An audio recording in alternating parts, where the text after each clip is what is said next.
Halo semuanya, selamat datang di sesi pembahasan kita kali ini. Nah, coba deh bayangin skenario ini, yang saya yakin pasti sering banget kita alamin. Anda lagi terjebak macet parah di tengah kota, mobil cuma bisa merayap, cuaca panas, dan yang bisa Anda lakuin cuma menatap nanar jarum bensin yang terus turun, sementara isi dompet Anda ikut-ikutan menipis. Menyebalkan banget kan? Ini kutukan mobilitas perkotaan yang paling kita benci. Tapi gimana kalau saya bilang ada sebuah solusi mekanis jenius yang justru mengubah kutukan kemacetan ini jadi sebuah keuntungan? Pertanyaan inti yang bakal kita bedah habis-habisan di Explainer ini adalah, apa sih sebenarnya mesin mobil hybrid itu? Dan kok bisa mereka mencetak angka penghematan bensin yang sampai kerasa nggak masuk akal? Saya jamin, setelah Anda selesai ngikutin sesi ini, semua rekayasa teknik tingkat tinggi di balik kap mesin itu bakal kerasa sangat masuk akal. Oke, mari kita mulai. Oke, kita bahas dasarnya dulu. Mobil konvensional yang pakai mesin pembakaran dalam itu tuh punya satu kebiasaan buruk yang fatal banget. Mereka terus-terusan membuang energi kinetik jadi panas yang sia-sia, plus emisi, apalagi pas lagi macet-macetan. Nah, coba kita kontraskan dengan sistem hybrid modern. Sistem ini tuh ibaratnya punya efisiensi adaptif yang sunyi banget. Dia nyiptain semacam siklus daur ulang energi yang super cerdas. Intinya, nggak ada momentum yang dibiarkan terbuang percuma gitu aja. Biar gampang, ini peta pembahasan kita hari ini. Kita bakal mulai dari era baru kendaraan hibrida, terus 3 jenis sistem hibrida, ngebongkar rahasia mesin siklus Atkinson, lanjut ke transmisi pintar tanpa gigi, keajaiban pengereman menjadi energi, dan puncaknya, kita bakal bahas paradoks kemacetan lalu lintas. Kita masuk ke bagian pertama, era baru kendaraan hibrida.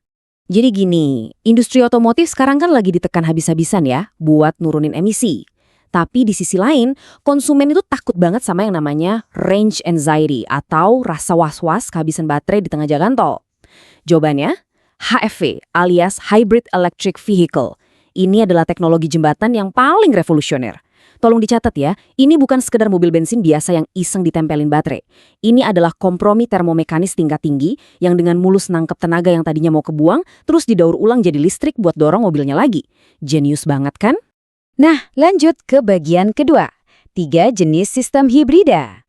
Yang sering bikin orang bingung, kata hybrid itu sebetulnya bukan merujuk ke satu teknologi tunggal. Ada level-levelnya. Di level paling dasar, ada mild hybrid atau MHEV. Terus, lompat ke ujung satunya, ada plug-in hybrid atau PHEV, yang baterainya raksasa dan harus Anda colok ke listrik rumah. Tapi, yang paling menarik justru ada di tengah-tengah, full HEV. Sistem ini ngecas daya secara sepenuhnya otonom.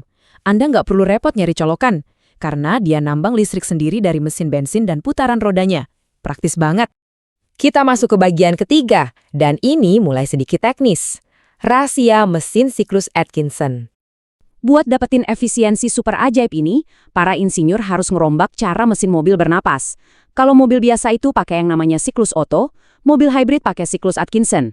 Bedanya ada di langkah kedua. Analogi sederhananya gini, bayangin Anda tarik napas panjang, tapi sebelum Anda hembusin buat ngangkat barbel berat, Anda buang dulu sedikit udaranya. Nah, karena napasnya lebih kecil, kerja mesin pas ngekompresi silinder jadi jauh lebih ringan. Tapi pas meledak di fase ekspansi, energi panasnya tetap diekstrak secara maksimal. Tapi tunggu dulu, hukum fisika kan nggak bisa dibohongi. Gara-gara napasnya dikurangin tadi, tarikan awal mesin Atkinson ini lumayan loyo, bikin lemot dong. Nah, disinilah keajaiban hibrida bekerja. Motor listrik kan punya karakter ngasih torsi instan seketika, begitu pedal diinjak. Jadi, pas mesin bensinnya lagi loyo di putaran bawah, motor listrik langsung nutupin kekurangannya dengan sempurna. Hasilnya, tarikannya tetap responsif dan halus banget, tanpa rasa lemot sama sekali. Bagian keempat, transmisi pintar tanpa gigi. Gimana caranya nyatuin dua sumber tenaga yang beda karakter ini, listrik dan bensin, tanpa bikin mobil endut-endutan? Jawabannya ada di mahakarya bernama Power Split Device atau PSD. Alih-alih pakai gearbox biasa yang banyak gesekan, PSD ini berfungsi ibarat konduktor orkestra tingkat dewa. Dia memadukan putaran mesin bensin dan 2 motor listrik cuma lewat susunan roda gigi planetary. Nggak ada plat kopling, nggak ada sabuk baja yang gampang putus. Semua saling mengorbit dengan mulus. Benar-benar transmisi ECVT yang super awet. Lanjut ke bagian kelima, sulap pengereman menjadi energi. Pernah mikir nggak sih apa yang terjadi pas kita nginjak pedal rem? Di mobil biasa, rem hidrolik itu secara harfiah adalah tragedi fisika. Momentum yang susah payah dibangun malah dibuang jadi panas dan debu rem. Sia-sia banget. Tapi lewat pengereman regeneratif di mobil hybrid, motor traksi utamanya berubah peran secara instan jadi alternator raksasa. Tanganan magnet dari motor inilah yang bikin mobil melambat sambil ngedot listrik dari momentum itu dan nyimpennya ke baterai. Ngerem aja bisa ngisi bensin. Gila kan? Dan ini membawa kita ke puncaknya, bagian ke-6, paradoks kemacetan lalu lintas. Ini dia fenomena yang memutar-balikan logika kita selama ini. Biasanya makin macet, makin boros dong mobil kita. Tapi coba perhatiin data ini. Di rute dalam kota yang super macet, Innovazenik versi bensin biasa dapat sekitar 11-13 km per liter. Standar lah ya. Tapi versi hybridnya tembus 18-21 km per liter. Loh kok bisa mobil hybrid dapat penghematan se-ekstrim itu justru pas lalu lintas lagi merayap dan mengerikan? Rahasianya ada di konsep efisiensi sirkuit tertutup. Bayangin, pas Anda berhenti total di lampu merah, mesin bensin langsung mati, konsumsi BBM Anda nol. Pas mobil merayap maju dikit-dikit, motor listrik yang ambil alih beban beratnya. Mesin bensin tetap tidur lelap. Terus, pas harus ngerem lagi, boom, pengereman regeneratif nyala dan ngecas baterai. Jadi, duduk di tengah kemacetan stop and go itu justru ngasih sistem hybrid kesempatan tanpa batas buat terus-terusan ngecas dan menghemat bensin. Luar biasa. Nah, pertanyaannya, gimana kalau dibawa ngebut di jalan tol? Di kecepatan tinggi, mobil harus nembus hambatan angin yang kuat banget. Kondisi ini maksa mesin bensin buat bangun dan kerja ekstra. Plus, karena jarang ngerem, pengisian baterainya juga menurun. Tapi, meskipun keuntungannya sedikit berkurang dibanding di Dalkot, sistem hybrid ini tetap menang telak. Dia sanggup mengasih angka 20-23 km per liter. Buat ngebuktiin kalau ini bukan sekedar teori di atas kertas, lihat angka ini, 31 km per liter. Angka yang fantastis ini sukses dicetak sama Yaris Cross HEV berkat desain bodinya yang lebih aerodinamis. Ini jadi bukti mutlak kalau integrasi antara mesin bensin canggih dan motor listrik emang ngasih dampak yang sangat nyata di jalan raya, bukan cuma trik marketing. Terus baterainya gimana? Pasti gampang jebol kan?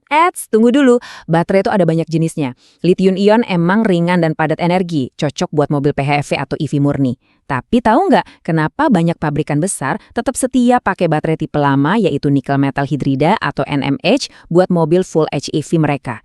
Alasannya satu, durabilitas. NMH ini punya stabilitas suhu yang ekstrim buat nahan siklus cas pakai yang berulang-ulang setiap detiknya. Ini teknologi yang udah teruji tahan banting di jalanan selama puluhan tahun. Dan yang bikin baterai ini awetnya kebangatan adalah aturan dinding besi dari sistem manajemen baterainya. Komputer di mobil secara ketat ngebatasin supaya kapasitas baterai cuma main di angka 40-60% aja. Dia nggak akan pernah ngebiarin baterainya habis total sampai 0. Dan nggak akan pernah dipaksa penuh sampai 100%. Manajemen moderasi yang super disiplin inilah yang bikin sel baterai tetap sehat dan awet seumur hidup mobil itu sendiri. Seperti yang dirangkum apik oleh sumber kita, teknologi hybrid ini bukan sekedar inovasi peralihan atau solusi setengah matang. Penggabungan komputasi cerdas dari siklus Atkinson, transmisi mulus power split device, sampai pengereman regeneratif, semuanya ngebentuk sebuah kanvas kesempurnaan rekayasa mekanis. Ini adalah fusi pragmatis dan revolusioner yang benar-benar bisa kita andalkan saat ini. Jadi, untuk menutup sesi kita hari ini, saya mau ninggalin satu pertanyaan buat Anda. Di saat dunia lagi balapan menuju masa depan netral karbon, apakah sistem hybrid adalah jembatan pamungkas yang ngebuktiin kalau kita sebenarnya nggak perlu mengorbankan kenyamanan dan kepraktisan hidup sehari-hari demi nyelamatin bumi kita? Coba deh direnungin. Oke, terima kasih banyak udah ikut membedah materi di Explainer hari ini. Sampai ketemu di sesi pembahasan seru selanjutnya.